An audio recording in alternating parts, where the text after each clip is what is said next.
Well, good morning, everybody, and thanks for having me at your summit today. And can I say at the outset, just a congratulations to Ian Martin for taking on the leadership of the Australian Technology Network of Universities, and in the same breath say a very big thank you and well done to Attila Brunj as well for his leadership in terms of over the last little while as well.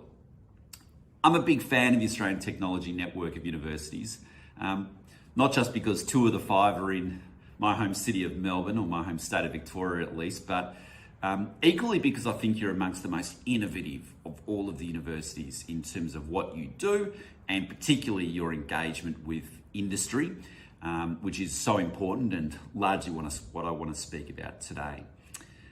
Let me at the start though just say something briefly about international students, because I know with the borders being closed, that has caused disruptions to the sector, to universities, to the broader community, because we haven't been able to get new international students in. I can't provide any firm guarantees as to when we're going to have large numbers back. I had said a few weeks ago that I'd hoped and increasingly hoped that larger numbers would be back by early next year. It still remains my hope that we'll get there, but I just can't guarantee this, and we're obviously watching this space very carefully. We provided a fair bit of assistance to the university sector last year to help you manage the transition and deal with some of the financial challenges which you are facing because of fewer international students. And we're certainly keeping a close eye on the university finances in that regard.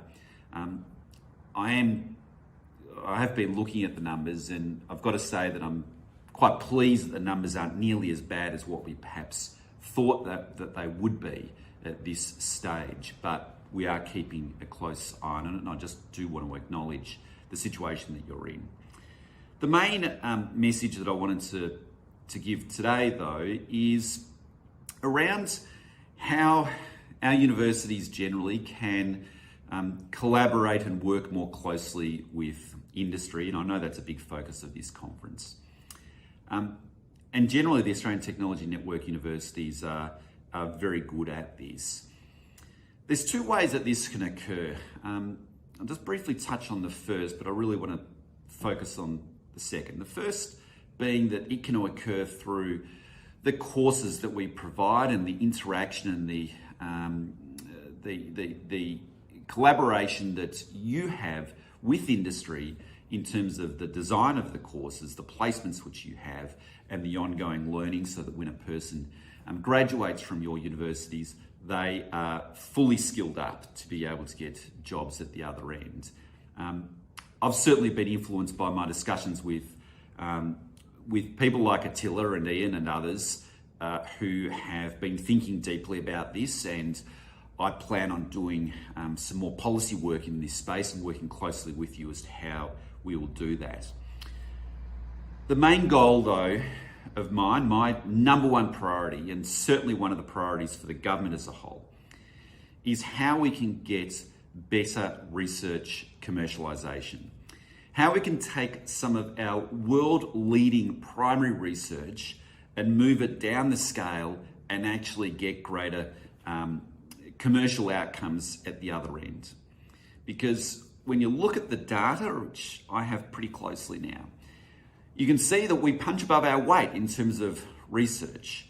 The number of publications, the quality of those publications, but we don't punch above our weight in relation to research commercialisation. In fact, on most metrics, we're far below where we should be. I also look at what the growth has been in research and the output over the last 20 years. 20 years ago, universities collectively produced 23,000 publications from about just under $3 billion of research funding. Today, we spend about $12.5 billion on research funding and produce 100,000 publications per annum. My question though is, have we got the commensurate impact on our society from that massive increase in publications and research investment that we've had? Now, I think that we already have, as I said, incredible primary research which we've done. We've got remarkably good practices, examples across the sector of where great research commercialisation has occurred, but in aggregate, we can do more, and we want to do more, and we want to do as well as some of the leading countries do. Because we've got great challenges which we need to solve. We've got great new industries that we want to be creating in the future. And to do that, we need the very best minds put to task. And many of the greatest minds in our country reside in our public universities. And it's not just the commercialisation for the sake of commercialisation, but of course, when you do that, you get products out to market and you make a massive difference on people's lives. I often think about the example of Cochlear, one of our most celebrated examples of research commercialisation. That research would not nearly have had the same impact on society, on the world, had it not been commercialised, such that now, from memory, I think it's something like 500 million people have benefited from that research technology and assisting with people's hearing.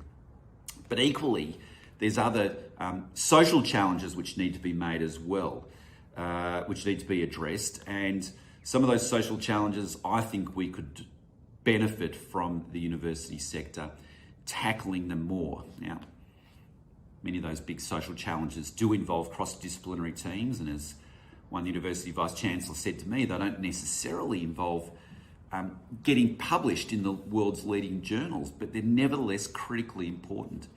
So it's something else that we need to be thinking about, and I want to work on with you over the next 6 to 12 months.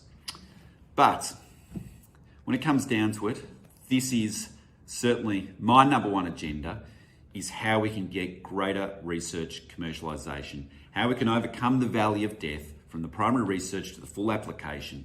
And we've got a team which is working on that at the moment. We're listening very closely to what your submissions are to our task force, and we want to make a big difference in this space and really shift the dial. So thank you for listening to me today.